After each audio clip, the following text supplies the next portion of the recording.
ವೀಕ್ಷಕರೇ ನಮಸ್ಕಾರ. ನಾನು ಅಶ್ವಿನಿ ಕೆ ಚಕ್ರಸಾಲಿ ನಾರಾಯಣ ನೇತ್ರಾಲಯದಲ್ಲಿ ಆಹಾರ ತಜ್ಞಳಾಗಿ ಕೆಲಸ ನಿರ್ವಹಿಸುತ್ತಿದ್ದೇನೆ. ಇವತ್ತು ಫಿಟ್ನೆಸ್ ಬಗ್ಗೆ ಮಾತಾಡೋಣ ಅಂತ.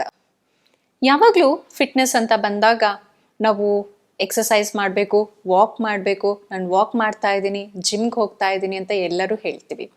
ಹಾಗೆ ಅದ್ರ ಜೊತೆಗೆ ಒಂದು ಮಿತ್ ಕೂಡ ಅಂಟಿಕೊಂಡಿದೆ. ನಾವು ವ್ಯಾಯಾಮ ಮಾಡ್ತಾ ಇದ್ದೀವಿ, ಸೊ ವ್ಯಾಯಾಮಕ್ಕಿಂತ ಮುಂಚೆ ನಾವೇನಾದ್ರೂ ತಗೋಬೇಕಾ ಅಥವಾ ಬೇಡವಾ? ಈಗ ಅನದರ್ ಮಿತ್ ಹುಟ್ಕೊಂಡಿರೋದೇನು ಅಂತಂದ್ರೆ, ವ್ಯಾಯಾಮ ಮೊದಲು ನಾವೇನಾದ್ರೂ ಆಹಾರ ತಗೊಂಡ್ರೆ ಅದು ಹೊಟ್ಟೆ ಸೆಳೆತಕ್ಕೆ ಕಾರಣವಾಗುತ್ತದೆ ಅಂತ ತುಂಬಾ ಜನದಲ್ಲಿ ನಾವು ಕೇಳ್ಬರ್ತಿದೀವಿ. ಆದ್ರೆ ಇದು ಸರಿನೋ ಅಥವಾ ತಪ್ಪು ಅನ್ನೋದ್ರ ಬಗ್ಗೆ ತಿಳ್ಕೊಳ್ಳೋಣ. ಈಗ ವ್ಯಾಯಾಮ ಮೊದಲು ನಾವು ಆಹಾರ ತಗೊಂಡ್ರೆ ನಮ್ಮ ದೇಹದಲ್ಲಿ ಕ್ಯಾಲರೀಸ್ ಚೆನ್ನಾಗಿ ಬರ್ನ್ ಆಗಲ್ಲ. ಅದಕ್ಕೋಸ್ಕರ ಉಪವಾಸ ಇದ್ಕೊಂಡು ಅಥವಾ ಏನು ತಗೊಂಡಲೆ ನಾವು ವರ್ಕೌಟ್ ಮಾಡಬೇಕು, ಜಿಮ್ಮಿಂಗ್ ಮಾಡಬೇಕು ಅಂತ ಎಲ್ಲ ಹೇಳ್ತಾ ಇದ್ವಿ. ಆದರೆ ನಿಮ್ಮ ದೇಹದಲ್ಲಿ ಅದು ನೆಗೆಟಿವ್ ಎನರ್ಜಿಯಾಗಿ ಪರಿವರ್ತಿಸುತ್ತೆ. ಹಾಗಾಗಿ ಇದು ಒಂದು ತಪ್ಪು ಕಲ್ಪನೆ ಆಗಿದೆ. ನಮ್ಮ ದೇಹಕ್ಕೆ ವ್ಯಾಯಾಮದ ಮೊದಲು ಆಹಾರದ ಅವಶ್ಯಕತೆ, ಶಕ್ತಿ ಕೊಡುವ ಆಹಾರದ ಅವಶ್ಯಕತೆ ಇರುತ್ತದೆ. ವ್ಯಾಯಾಮದ ಮುಂಚೆ ನಾವು ಜಾಸ್ತಿ ಪ್ರಮಾಣದ ಆಹಾರ ಕೂಡ ಸೇವಿಸಬಾರ್ದು. ಇದು ನಿಮಗೆ ಇಂಡೈಜೆಷನ್ ಪ್ರಾಬ್ಲಮ್ ಆಗಬಹುದು, ಹಾಗೆ ಡಿಸ್ಕಂಫರ್ಟ್ ಕೂಡ ಮಾಡಬಹುದು. ಸೊ ಹಾಗಾಗಿ ಹೇಗೆ ನಾವು ಆಹಾರನ ತಗೋಬೇಕು ಅನ್ನೋದ್ರ ಬಗ್ಗೆ ನಾನು ತಿಳಿಸ್ಕೊಡ್ತೀನಿ. ನಮಗೆ ಪ್ರಮುಖವಾದ ಒಂದು ಅಂಶ ಏನಂತಂದ್ರೆ, ನಾವು ಎಷ್ಟು ತಿಂತೀವಿ, ಯಾವಾಗ ತಿಂತೀವಿ ಅನ್ನೋದಕ್ಕಿಂತ ಎಷ್ಟು ಕ್ಯಾಲೋರೀಸ್ನ ಬರ್ನ್ ಮಾಡ್ತಿದ್ದೀವಿ, ನಮ್ಮ ದೇಹಕ್ಕೆ ಇದು ಪಾಸಿಟಿವ್ ಎಫೆಕ್ಟ್ ಇದೆಯಾ ಅಥವಾ ನೆಗೆಟಿವ್ ಎಫೆಕ್ಟ್ ಇದೆಯಾ ಅನ್ನೋದು ಕೂಡ ನೋಡೋದು ಪ್ರಮುಖವಾಗುತ್ತದೆ. ಯಾಕೆ ಅಂತಂದ್ರೆ, ನಾವು ಎಷ್ಟು ತಿಂತಾ ಇದ್ದೀವಿ ಅನ್ನೋದು ಮುಖ್ಯ ಆಗಲ್ಲ. ಯಾಕಂದ್ರೆ ನಿಮ್ಮ ದೇಹದಲ್ಲಿ ನೀವು ನೆಗೆಟಿವ್, ಈಗ ಎನರ್ಜಿ ಬ್ಯಾಲೆನ್ಸ್ ಅಂತ ಹೇಳ್ತೀವಿ, ನಮ್ಮ ದೇಹಕ್ಕೆ ಎಷ್ಟು ಎನರ್ಜಿ ಕೊಡ್ತೀವೋ ಅಷ್ಟೇ ಎನರ್ಜಿ ಬರ್ನ್ ಮಾಡಿದಾಗ ಅದು ಬ್ಯಾಲೆನ್ಸ್ ಆಗಿರುತ್ತೆ. ನಾವು ನಮ್ಮ ದೇಹಕ್ಕೆ ಕಡಿಮೆ ಎನರ್ಜಿನ ಕೊಟ್ಟು ಜಾಸ್ತಿ ಎನರ್ಜಿನ ಬರ್ನ್ ಮಾಡಿದಾಗ ನಾವು ಅದನ್ನ ವೆಯ್ಟ್ ಲಾಸ್ ಅಥವಾ ತೂಕ ನಷ್ಟಕ್ಕೆ ಅದು ಸಹಕಾರಿಯಾಗುತ್ತದೆ. ನಾವು ಇದನ್ನ ಕಂಪ್ಲೀಟ್ ಆಗಿ ಎನರ್ಜಿ ಬ್ಯಾಲೆನ್ಸ್ ಅಂತ ಹೇಳ್ತೀವಿ. ನಾವು ಎಷ್ಟು ಆಹಾರ ಸೇವಿಸ್ತೀವೋ ಅಷ್ಟೇ ಎನರ್ಜಿನ ಬರ್ನ್ ಮಾಡಬೇಕು. ಹಾಗಂತ ಫಿಸಿಕಲ್ ಆಕ್ಟಿವಿಟಿಯಿಂದ ಎಲ್ಲ ಎನರ್ಜಿ ಬರ್ನ್ ಆಗುತ್ತೆ ಅಂತಂದ್ರೆ ಅದು ಕೂಡ ತಪ್ಪಾಗುತ್ತದೆ. ಯಾಕೆಂದ್ರೆ ನಮ್ಮ ದೇಹದಲ್ಲಿ 3 ತರ BMR, ಬೇಸಲ್ ಮೆಟಬಾಲಿಕ್ ರೇಟ್ ಅಂತ ಹೇಳ್ತೀವಿ. ಮೊದಲನೇದಾಗಿ ನಮ್ಮ ಡೈಜೆಷನ್ಗೆ 15% ಕ್ಯಾಲೋರೀಸ್ನ ನಮ್ಮ ದೇಹ ಉಪಯೋಗಿಸ್ಕೊಳ್ಳುತ್ತೆ. ಯಾಕಂದ್ರೆ ಆ ಕ್ಯಾಲೋರೀಸ್ ನಮ್ಮ ಡೈಜೆಷನಿಗೋಸ್ಕರ ಉಪಯೋಗುತ್ತೆ. ಎರಡನೇದಾಗಿ ನಮ್ಮ ಮೆಟಬಾಲಿಕ್ ಫಂಕ್ಷನ್ಸ್ ಅಂತ ಹೇಳ್ತೀವಿ. ಈಗ ಲಿವರ್ ಫಂಕ್ಷನ್ನು, ಬ್ರೈನ್ ಫಂಕ್ಷನ್ನು, ಸರ್ಕ್ಯುಲೇಷನ್, ಉಸಿರಾಡ್ತಾ ಇದ್ದೀವಿ, ಇದಕ್ಕೆಲ್ಲ ಕೂಡ ಎನರ್ಜಿ ಬೇಕಾಗತ್ತೆ. ಅದು ಕೂಡ ಬರ್ನ್ ಮಾಡೋಕ್ಕಾಗತ್ತೆ. ಇದೆಲ್ಲ ಆಗಿ ನೆಕ್ಸ್ಟ್ ನಮಗೆ ಏನು ಉಳಿದಿರುತ್ತೋ ಎನರ್ಜಿನ ಬರ್ನ್ ಮಾಡೋದು ಥ್ರೂ ದ ಫಿಸಿಕಲ್ ಆಕ್ಟಿವಿಟೀಸ್. ಈಗ ವ್ಯಾಯಾಮದಿಂದ ಅದನ್ನ ಬರ್ನ್ ಮಾಡ್ತೀವಿ.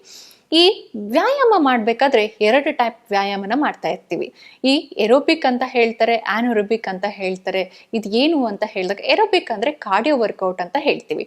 ನೀವು ಸ್ವಿಮ್ಮಿಂಗ್ ಮಾಡೋದು, ಸೈಕ್ಲಿಂಗ್ ಮಾಡೋದು, ವಾಕಿಂಗ್ ಮಾಡೋದು, ಜಾಗ್ ಮಾಡೋದು, ಇದೆಲ್ಲ ಎರೋಬಿಕ್ ಆಕ್ಟಿವಿಟಿ. ಇದರಲ್ಲಿ ಜಾಸ್ತಿ ನಿಮ್ಮ ಕ್ಯಾಲೋರೀಸ್ ಬರ್ನ್ ಆಗಲ್ಲ. ಎಷ್ಟಿರುತ್ತೋ ಸ್ವಲ್ಪ ಪ್ರಮಾಣದಲ್ಲಿ ನಿಮ್ಮ ಕ್ಯಾಲೋರೀಸ್ ಬರ್ನ್ ಆಗುತ್ತೆ. ಈ ಆನೊರೋಬಿಕ್ ವರ್ಕೌಟ್ಸ್ ಅಂತಂದ್ರೆ ಯಾವ್ದು ಬರುತ್ತೆ? ವೇಟ್ ಲಿಫ್ಟಿಂಗ್ ಬರುತ್ತೆ, ಅಥವಾ ಸ್ಪಾಟ್ ಜಾಗಿಂಗ್ ಅಂತ ಏನು ಹೇಳ್ತೀವಿ, ಜಂಪಿಂಗ್ ಅಂತ ಏನು ಹೇಳ್ತೀವಿ, ಇದೆಲ್ಲ ರೆಸಿಸ್ಟೆನ್ಸ್ ವರ್ಕೌಟ್ ಬರುತ್ತೆ. ಯಾಕೆ ಈ ರೆಸಿಸ್ಟೆನ್ಸ್ ವರ್ಕೌಟ್ ಅಂದ್ರೆ, ನೀವು ಸ್ವಲ್ಪ ಕಾಲಕ ಅವಶ್ಯಕದಲ್ಲಿ ಹೆಚ್ಚಿಗೆ ಪ್ರಮಾಣದ ಕ್ಯಾಲೋರೀಸ್ನ ಬರ್ನ್ ಮಾಡಬಹುದು. ರೆಸಿಸ್ಟೆನ್ಸ್ ವ್ಯಾಯಾಮದಲ್ಲಿ ಜಾಸ್ತಿ ಕ್ಯಾಲೋರೀಸ್ನ ಬರ್ನ್ ಆಗ್ತಾ ಹೋಗುತ್ತೆ. ನೀವು ಸ್ವಲ್ಪ ಸಮಯದಲ್ಲಿ ಮಾಡಿದ್ರೂ ಕೂಡ ಜಾಸ್ತಿ ಕ್ಯಾಲೋರೀಸ್ ಬರ್ನ್ ಆಗ್ತಾ ಹೋಗುತ್ತೆ. ಹಾಗೆ ನೀವು ರೆಸಿಸ್ಟೆನ್ಸ್ ವರ್ಕೌಟ್ ಯಾವಾಗ ಮಾಡ್ತೀರೋ ಆವಾಗ ನೀವು ಆಹಾರ ಸೇವನೆ ಮಾಡಲಿಲ್ಲ ಅಂತಂದ್ರೆ ನಿಮ್ಮ ಮಸಲ್ ವೀಕ್ ಆಗ್ತಾ ಬರುತ್ತೆ. ಎಷ್ಟೋ ಜನ ನೋಡ್ತಾ ಇದ್ದೀನಿ, ಈಗ ನಾನು ಕೇಳ್ತಾ ಇದ್ದೀನಿ, ನಮ್ಮ ಪೇಷಂಟ್ ಬಂದು ಹೇಳ್ತಾ ಇರ್ತಾರೆ, ಸೊ ನಾವು ತುಂಬ ಎಕ್ಸಸೈಸ್ ಮಾಡ್ತಾ ಇದ್ದೀನಿ ma'am, 1 hour 2 hour muscle build ಎಲ್ಲ ವರ್ಕೌಟ್ ಮಾಡ್ತಾ ಇದ್ದೀನಿ, ಆದರೂ ಕೂಡ ನನ್ನ ಮಸಲ್ ಸ್ಟ್ರೆಂತ್ ಇಲ್ಲ ಅಂತ ಹೇಳಿದಾಗ ಇದು ತಪ್ಪು. ಏನು ಅಂತಂದರೆ, ನಾವು ವ್ಯಾಯಾಮದ ಮುಂಚೆ ಯಾವುದೇ ಕೂಡ ಎನರ್ಜಿನ ಕೊಟ್ಟಿರಲ್ಲ. ಯಥೇಚ್ಛವಾಗಿ ವ್ಯಾಯಾಮ ಮಾಡೋದು ಕೂಡ ನಿಮ್ಮ ಮಸಲ್ ಲಾಸಿಗೂ ಕೂಡ ಇದು ಅಡ್ಡ ಪರಿಣಾಮವಾಗಿ ಬೀರುತ್ತದೆ. ಹಾಗೆ ನಾವು ವ್ಯಾಯಾಮ ಮಾಡೋಕ್ಕಿಂತ ಮುಂಚೆ ನಮ್ಮ ದೇಹಕ್ಕೆ ಮತ್ತು ಸೆಲ್ಸ್ಗೆ ಎನರ್ಜಿ ಕೂಡ ಅವಶ್ಯಕತೆ ಇರುತ್ತೆ. ಹಾಗಾಗಿ ವ್ಯಾಯಾಮಕ್ಕಿಂತ ಮುಂಚೆ ನಮ್ಮ ಆಹಾರನೂ ಕೂಡ ಸೀಮಿತವಾಗಿ ಕೊಡೋದು ಮುಖ್ಯ ಪಾತ್ರ ವಹಿಸುತ್ತದೆ. ಈ ಥರದೇ ನಾವು ವ್ಯಾಯಾಮದ ಬಗ್ಗೆ ನಾವು ನೋಡ್ತಾ ಇರ್ಬೇಕಾದ್ರೆ research journal, strength and condition research journal ಏನು ಹೇಳುತ್ತೆ ಅಂತಂದರೆ, ಇದರಲ್ಲಿ 2 ಟೈಪ್ ಆಫ್ ಎಕ್ಸ್ಪೆರಿಮೆಂಟ್ ಅವ್ರು ಮಾಡಿದ್ರು. ಒಬ್ಬರಿಗೆ ವ್ಯಾಯಾಮದ ಮುಂಚೆ ಆಹಾರ ಕೊಟ್ಟು ಕ್ಯಾಲೋರೀಸ್ ಎಷ್ಟು ಬರ್ನ್ ಆಗುತ್ತೆ ಅಂತ ನೋಡಿದ್ರು.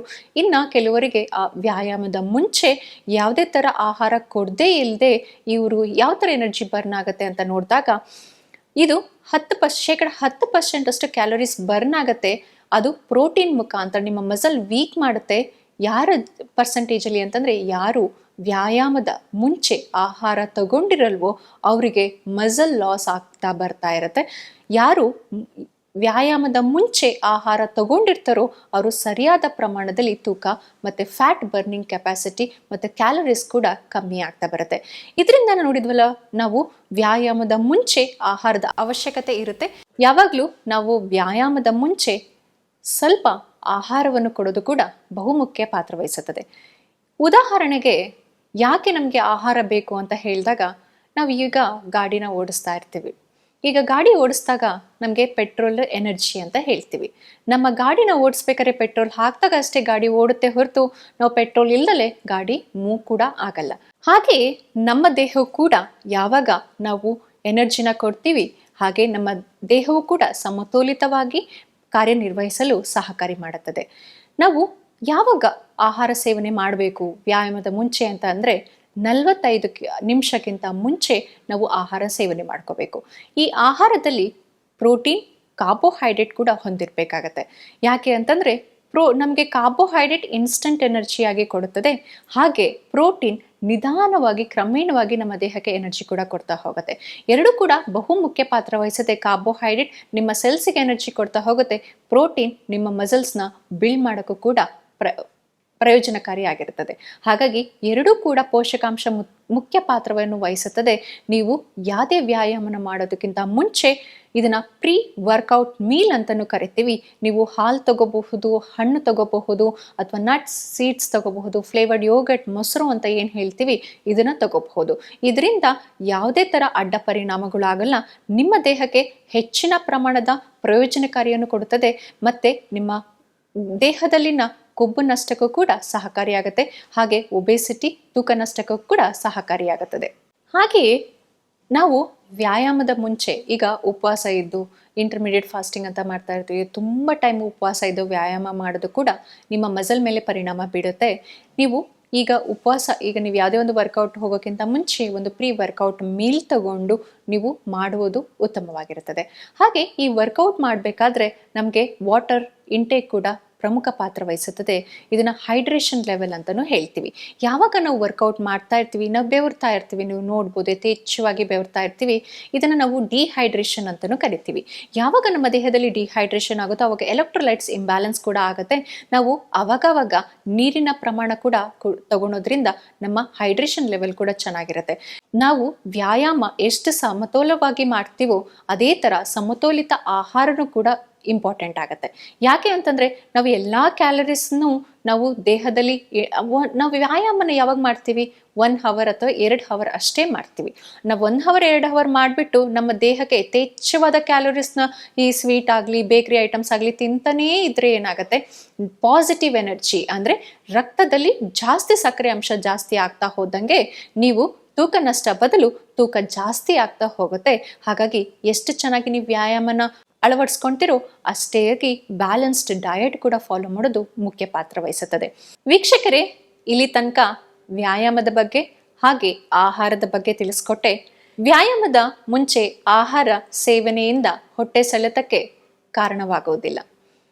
ಇದೇ ಥರ ನಾನು ಮುಂದಿನ ಸಂಚಿಕೆಯಲ್ಲಿ ಮತ್ತೊಂದು ಮಿತ್ ಬಗ್ಗೆ ಮಾತಾಡ್ತೀನಿ. ಅಲ್ಲಿ ತನಕ ನೋಡ್ತಾ ಇರಿ ಆಯುಷ್ ಟಿವಿ. ನಮಸ್ಕಾರ.